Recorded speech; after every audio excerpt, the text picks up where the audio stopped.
So in this video, we are going to be looking at some intercept theorems in circle geometry. Now, the first one here is saying that the products of the intercepts on intersecting chords are equal. So we're essentially trying to prove here that AX times BX equals to PX by QX.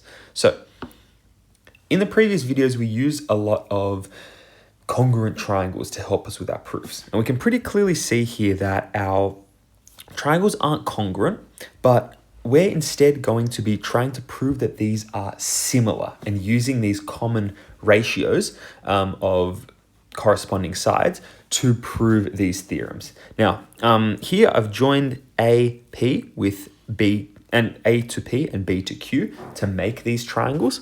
Now, I'm going to introduce them first before proving that they are similar. So in triangle APX and triangle QBX, we know that angle AXP equals to angle QXB. And we know that vertically opposite angles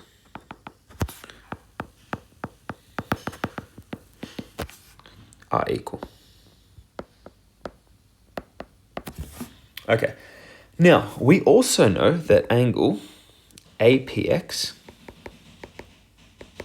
is equal to angle QBX. APX equals QBX. Now, we notice that these are sharing the same arc. So we know that angles in the same segment are equal, or angles standing on the same arc are equal.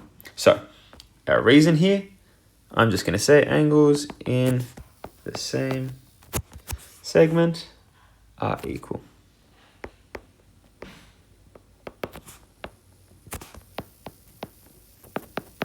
Okay. Now, remember, with similar triangles, because all triangles add up to 180 degrees, if we can just prove that two angles are equal, then the third must be equal because they all add up to the same angles. So we can say that triangle APX, therefore, is similar to triangle QBX, and the reason is that these are equiangular.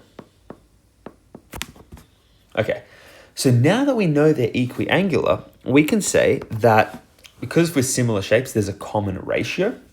So we could say that the ratio of PX over BX, these are corresponding sides in similar triangles, is equal to the ratio of another pair of corresponding sides in similar triangles, which is AX over QX. So we can say corresponding sides in similar triangles are equal. Okay, or in the same ratio, sorry.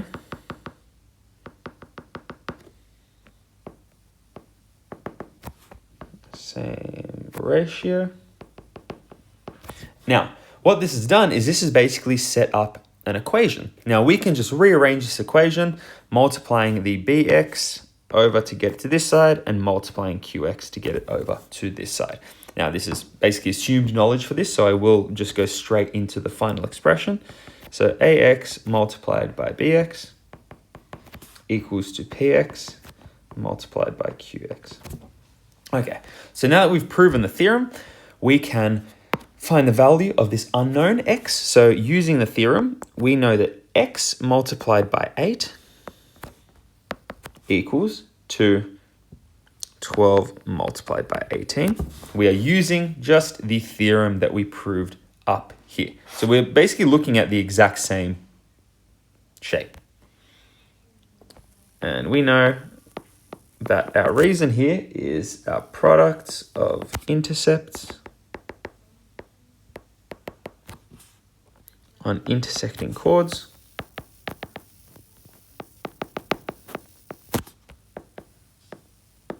are equal. So just rearranging this, x is going to equal to 12 multiplied by 18 over 8, which gives us 27. Value of 27. Okay, so moving on to another circle theorem. We're told that if the products of the intercepts on intersecting intervals are equal, then the endpoints of the intervals are concyclic. So concyclic just means that they will lie on a circle. So we're trying to prove that points A, C, B, and D are concyclic. So using that theorem that we just said, if we multiply each of these, if we get, for example, 9 times 4 gives you 36, and 6 times 6, so those two multiplying here, looking back to here, our products of intercept on intersecting chords are equal. Since these equal the same things, we can say, therefore, AF multiplied by FB equals to DF multiplied by FC, that equals 36. Therefore, we can say that A, C, B, and D are concyclic. We can say the products of intercepts are equal. Okay, moving on. We're trying to prove another intercept theorem here, which is that the products of the intercepts of two intersecting secants to a circle from an external point are equal. Now, once again, we're just framing it in this way, that we're trying to prove that PT multiplied by QT equals to AT multiplied by BT. So I've joined A and P here, I've joined Q and B here, and we're going to start our proof. Now, you notice here we have two triangles. We have this one here, and we have this large one here. And in a similar way, we're going to try to prove that these are similar. So we can introduce these in triangle TPA and TBQ. We know that angle PTA and angle BTQ are equal. Oh, what am I doing? Let's just write an equal sign. So that equals this because it's common. Now, we also know that angle APT equals to angle QBT. And the reason why is the exterior angle at the vertex.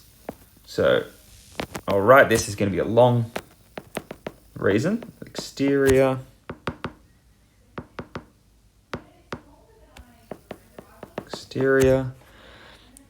angle at the vertex of a cyclic quadrilateral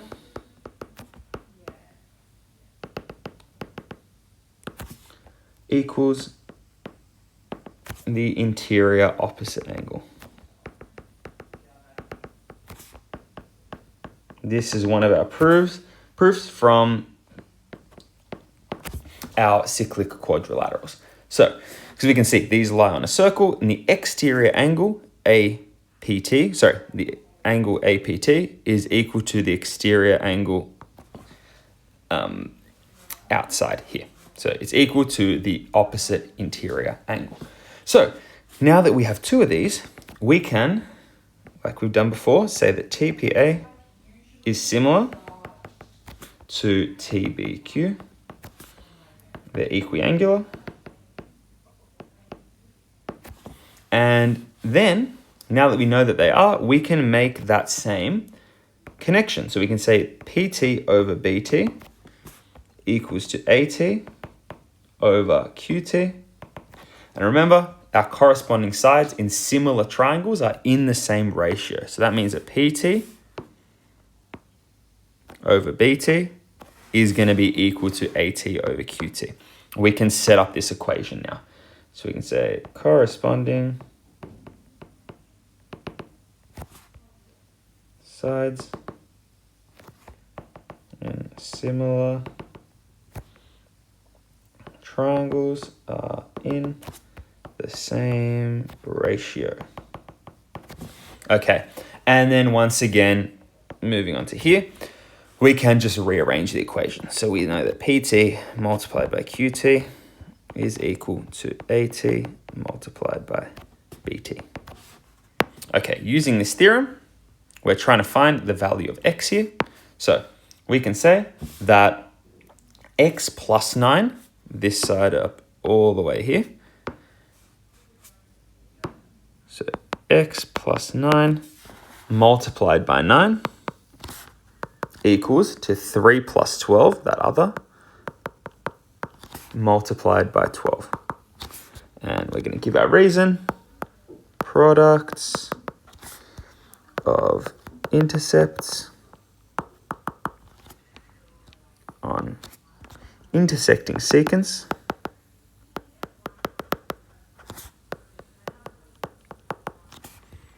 are equal. Okay, so we're just going to multiply this through, but really it's just solving an equation. So 9x plus 81 equals to 180. 9x equals to 99, and x equals to 11. Okay, the very last one we are going to do is we are trying to prove that the square of the length of the tangent from an external point, so that'll be this side here, TP, is equal to the product of the intercepts of the secant passing through this point. So we are trying to essentially prove that TP squared is equal to AP multiplied by BP. So, AP here multiplied by BP. Oh, sorry, by BP over here. Okay, so now I've just joined here with a dotted line A to T and T to B, and you'll notice we have two triangles that we formed. I'm going to introduce those two. So in triangle ATP and triangle TPB, we know that triangle APT, apologies,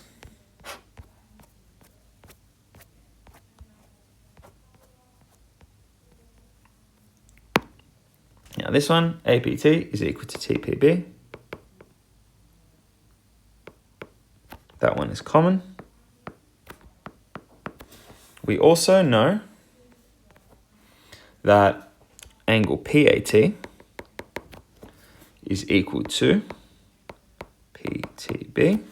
So PAT, this angle here, PAT is equal to TPB.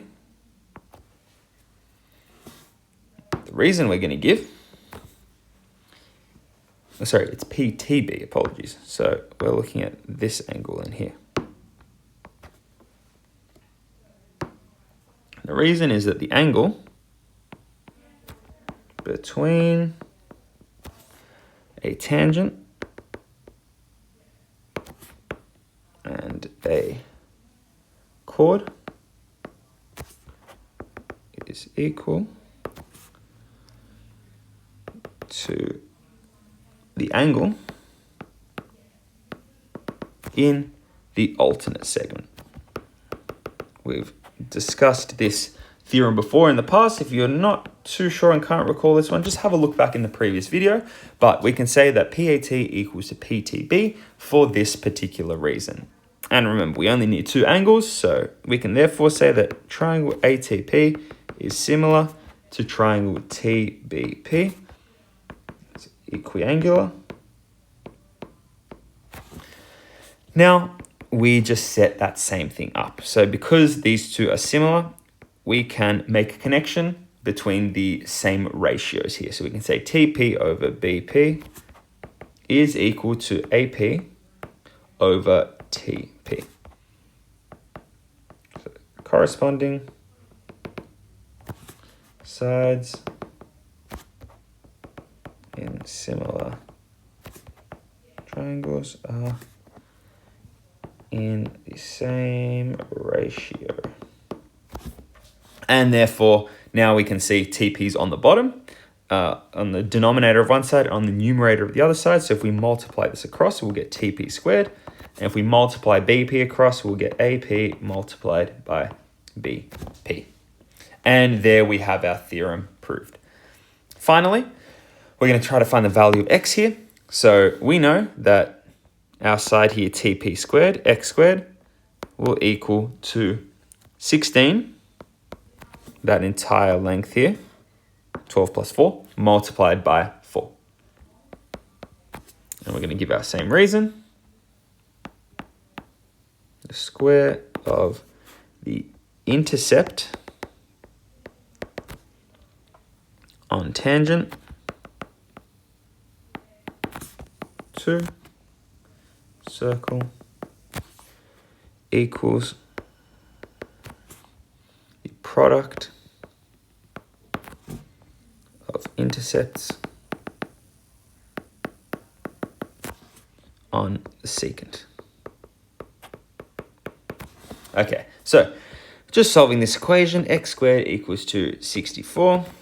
So x equals to plus or minus 8, but because it's a length, x equals to 8. X has to be greater than 0 as it is a length. So that will bring us to the end of our intercept theorems. We'll do one more proof to close out this series, but thank you so much for watching. I'll see you in the next one.